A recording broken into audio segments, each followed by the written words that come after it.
You guys, namaskaram. So, back again with another video. This time, I wanted to talk about, I think, specifically one thing around certain conversations that I was having recently, and it really strikes to me because we prioritize so much the social image that we have with so many bullshit people, letting go of all the true emotions that we feel in our heart and at times even suppress them.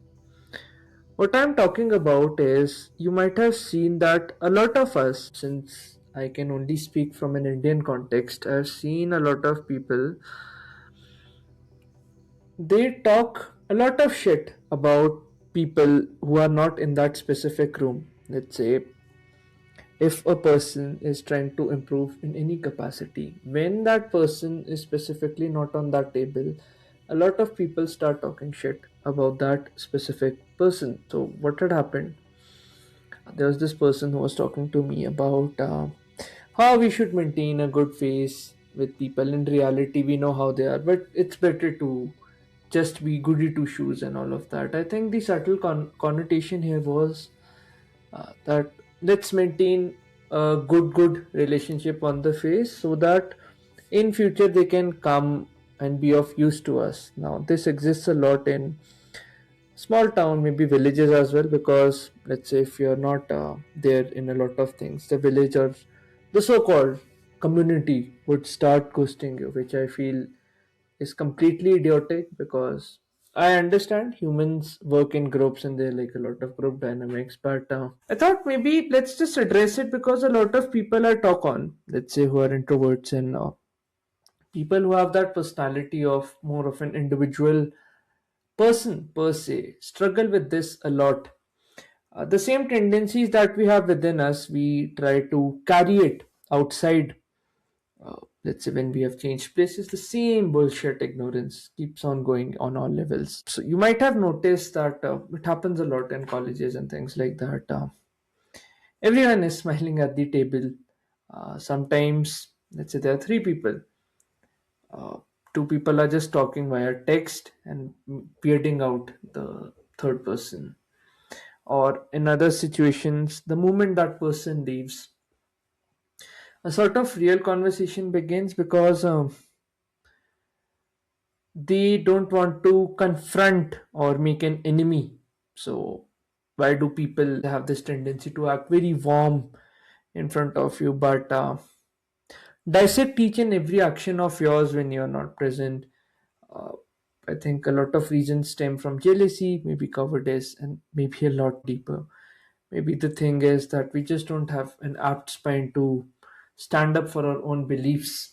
So you might have seen that suddenly, let's say people are sitting in a group, someone says that, bro, but honestly, this XYZ person has changed, she has done so and so, he has done so and whatnot. And then a lot of other people come in, yeah, I've noticed all of this, something has changed. And then they just keep on bashing about that specific person. A sort of bonding happens. Now, psychologically speaking, gossip is the root of forming a bond with people. But I feel like if you have friends, so called friends, within your circle who have this tendency, do you think that they are really your true friends? Because a friend who can stand up with you in your tough times is actually worth keeping the company of.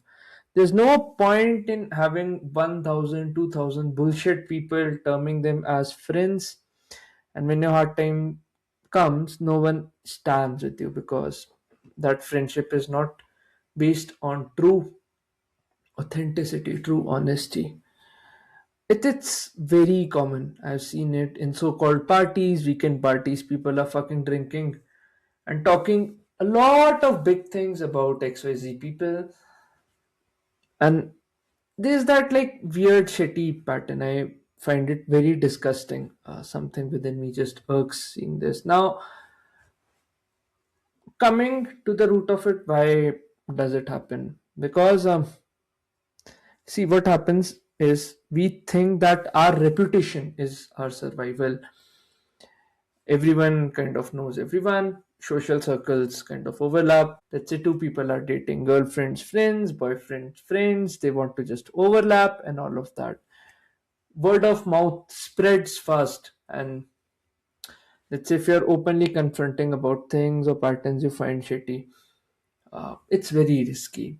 If I start criticizing you directly, I risk creating an enemy. But if I criticize you when you're not there, no confrontation, no risk, just a lot of instant bonding, a good laugh over the drinks is what we call. So I think fundamentally it comes from our culture, which trains us to avoid conflict.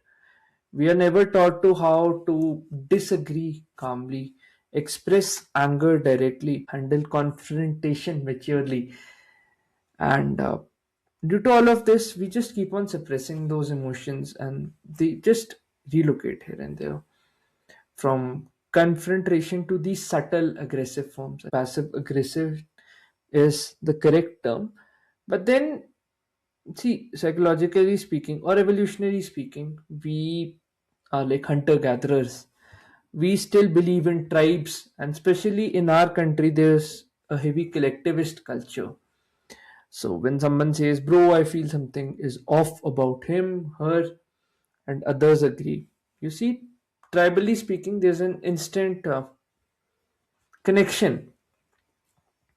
And then you kind of get this weird sense of comfort or weird sense of confidence in your belief that whatever I was thinking, I'm not alone in my judgment. And suddenly, because your life is so hollow, you have not accrued genuine power by building anything of worth in your life. You start feeling powerful, aligned to higher than thou deity and whatnot. And this gossip is the social glue that holds that entire group of fake retards together. Now, why am I calling them retard? Because, see, when you're not on that table, they can do the same towards you. Why do you want to be a part of a group wherein there's just no honesty? And there's this sort of weird status signaling that, let's say, whenever we're analyzing, so called analyzing someone behind their back, what we're trying to convey subtly is, I see what others don't see. I understand people more deeply.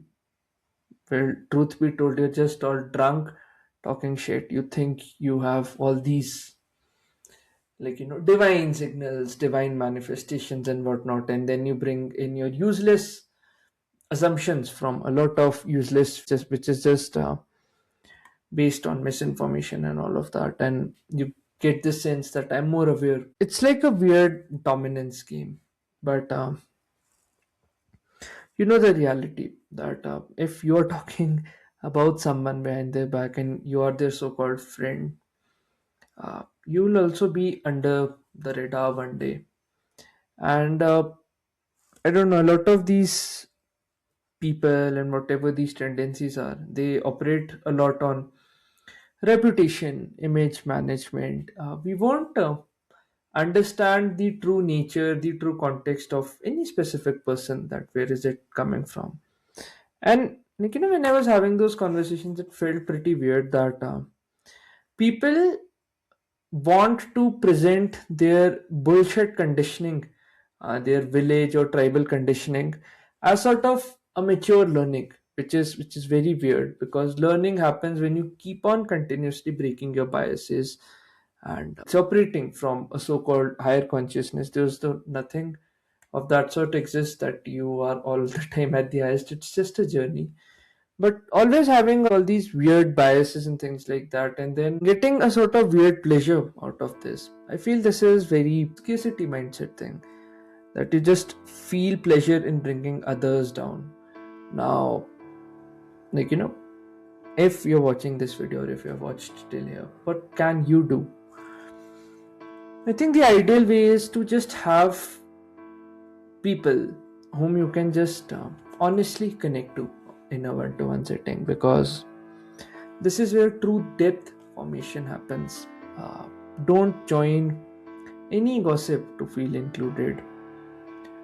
The ideal way is to just distance yourself from all of this, because see, what happens is the type of people that you surround yourself with, you'll start eventually becoming that. Why do you want to become an a-hole wherein you just having these thoughts in your mind of this person is shit, that person is so and so? Like, drop all this. It's better to just relate honestly to people. I've seen this a lot. It can be, let's say, in children of privileged groups, in smaller groups as well. Like, it just exists. The idea is to become more of an individual than more of this 10, 20 other people deciding your course of life and things like that.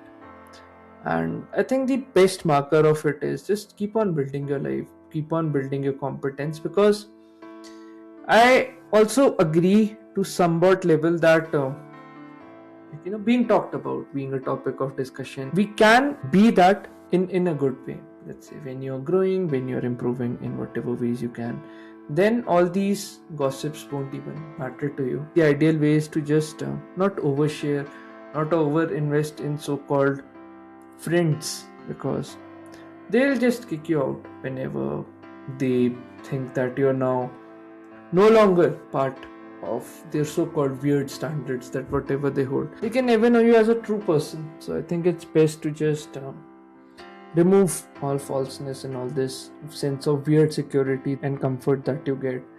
Anyhow, I think those are just some random thoughts which I wanted to share. Do let me know what you feel about this video in the comment section. Do write what limitations have you broken, and keep on working towards whatever dreams and goals you might be having. And I'll catch you in the next video. Until then, you stay awesome. So this is Debu Ki Dastak from Debu Ki Dastak signing off. Cheers.